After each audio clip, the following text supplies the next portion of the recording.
اور نواز شریف نے کوئی بھی ایسی بات نہیں کی جو کہ پاکستان کے آئین کے متصادم ہو.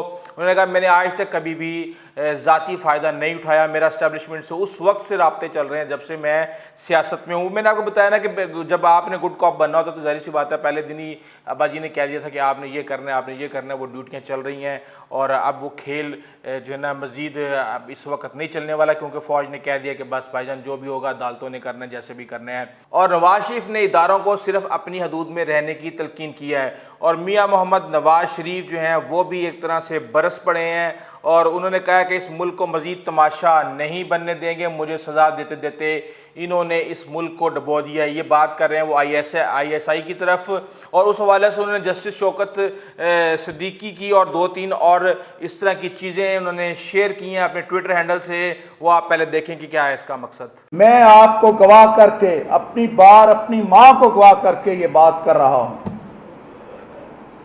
آج کے اس دور میں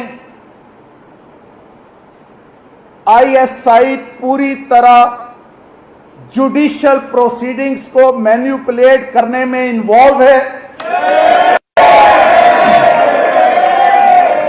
آئی ایس آئی کے لوگ مختلف جگہ پہنچ کر اپنی مرضی کے بینچ بنواتے ہیں, کیسوں کی مارکنگ ہوتی ہے. میں اپنی ہائی کورٹ کی بات کرتا ہوں, آئی ایس آئی والوں نے میرے چیف جسٹس کو اپروچ کر کے کہا کہ ہم نے الیکشن تک نواز شریف اور اس کی بیٹی کو باہر نہیں آنے دینا, شوکت عزیز صدیقی کو بینچ میں مت شامل کرو.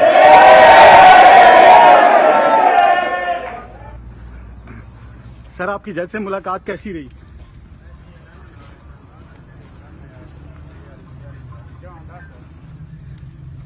سر ہماری اس کو کوئی نہیں, کچھ ملاقات کسی سے نہیں ہوئی. ہمارے داخلے کا بھی کوئی کہیں سر ان کو کسی سے ملاقات نہیں ہوئی میری.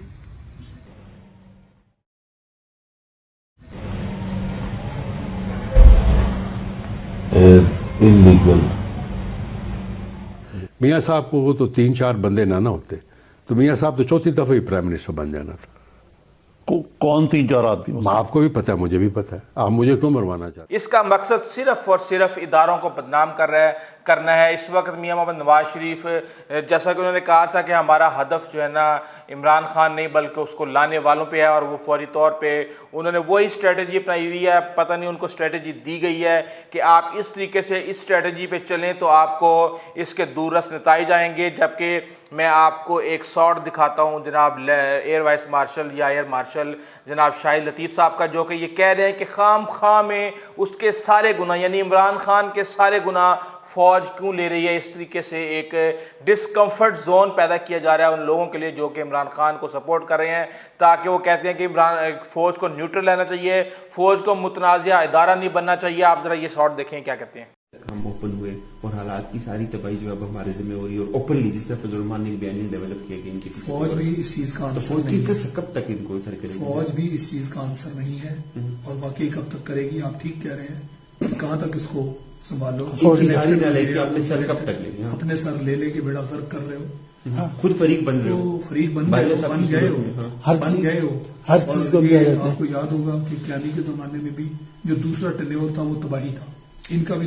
جبکہ شیخ رشید کے بارے میں کہا جا رہا ہے کہ شیخ رشید صاحب اس وقت فوج کے ترجمان بن گئے ہیں, وزارت جو ہے نا جو اطلاعات ہے نشریات اس کے بھی وہ ہیڈ بن گئے ہیں, اور وہ اکیلے اس وقت فوج کا دفاع کر رہے ہیں. اور شیخ رشید نے نواز شریف سے 10 سوالات پوچھتے ہوئے کہا ہے کہ انہوں نے آل پارٹیز کانفرنس APC سے بھارت کی اثر و رسوخ کے حامل ایجنٹس جو انفلوئنس ایجنٹ کے طور پر انہوں نے خطاب کیا. کسی شخص نے میری بات پر یہ نہیں کہا کہ میں نے غلط کہا ہے. یہ لوگ کہہ رہے ہیں کہ میں نے کسی کے کہنے پر بیان دیا ہے, تو میں نے ایسا نہیں کیا.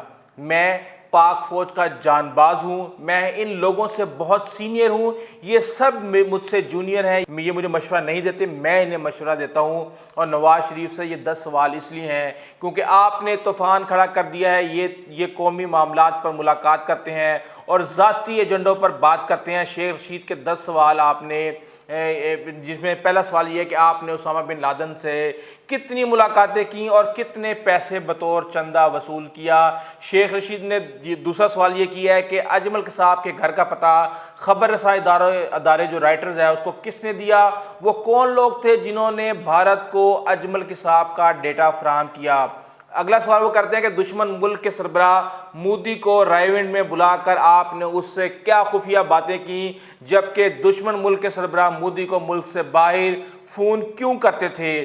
کیا پاکستان کے اندر آپ کو خطرات تھے کہ آپ کی باتیں ملک کی سلامتی کے خلاف ہوں گی؟ وہ سامنے آ جائیں گی۔ آپ نے جتنی کالز نریندر مودی کو کی اس کی تعداد اور ایجنڈا بتائیں۔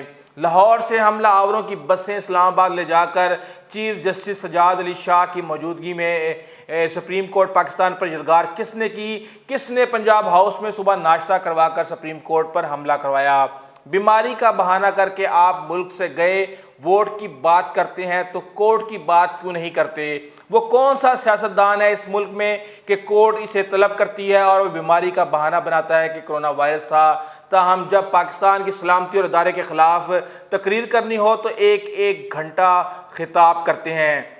ڈان لیکس کے پیچھے کون تھا؟ آج اعتراف کر لیا تو پہلے انکار کیوں کیا تھا؟ اور 2013 کے انتخابات میں کتنا پیسہ خرچ کیا؟ اور سیف الرحمان کے ذریعے قطر سے آپ کو کتنی رقم وصول ہوئی؟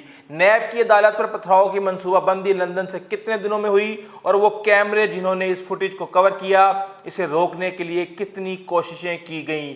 بے نظیر کی کردار کشی کے لیے پیٹر گیلبرتھ کے جعلی دستخط سے حسین حقانی کے ذریعے خط کس نے جاری کیا؟ اور شیخ رشید کا مزید کہنا تھا کہ سابق گورنر سندھ محمد زبیر نے 36 برسوں میں اصلی قیادت سے کوئی ملاقات نہیں کی۔ وہ کہہ رہے ہیں کہ جی میرے پرانے تعلقات ہیں جنرل باجوہ کے ساتھ اور میں اس روز ملاقات میں موجود تھا اور قوم مجھ پر یقین رکھنے میں جھوٹ نہیں بولوں گا۔ پیپلز پارٹی کس قیمت پر سندھ سے استعفیٰ نہیں دے گی؟ مسلم لیگ نون کے کئی لوگ استعفیٰ نہیں دیں گے لیکن جو دیں گے وہاں انتخابات کروائیں گے، اور میں نے بھی جنوری تک کی تاریخ دی ہے، سب راز سامنے آ جائیں گے اور یہ ٹائیں فش ہوں گے، یہ وہ نہیں جو دکھائی دیتے ہیں۔ اس حوالے سے کہا یہ جا رہا ہے کہ اگلے آنے والے دنوں میں ہر روز ایک نئے سے نیا انکشاف ہوگا۔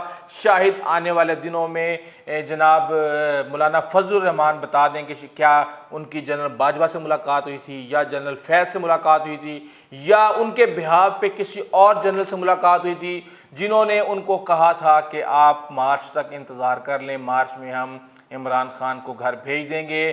اور اس حوالے سے فوج کے پاس بھی، اسٹیبلشمنٹ کے پاس بھی بے تحاشا راز ہیں، جو راز شیخ رشید یا کسی اور کے ذریعے ہر روز منظر عام پہ آئیں گے، جبکہ میاں نواز شریف بھی لندن سے اپنا کھیل جاری رکھیں گے۔ آنے والے اگلے 1 2 3 مہینے، جنوری ایون آپ یہ سمجھیں کہ مارچ تک جب تک سینٹ کے الیکشن نہیں ہوتے، ملک میں ہنگامی صورتحال اور ہنگامی کیفیت طاری رہے گی۔ اس لیے ہمارے ساتھ آپ کنیکٹڈ رہیں۔ اگر آپ نے ہمارے چینل کو سبسکرائب نہیں کیا تو پلیز کر لیں، بیل آئیکن کو پریس کر لیں۔ اپنے دوستوں، کاربار ہمسایوں کا خاص خیال رکھیے گا۔ آئندہ تک کے لیے اجازت دیجیے، اللہ حافظ۔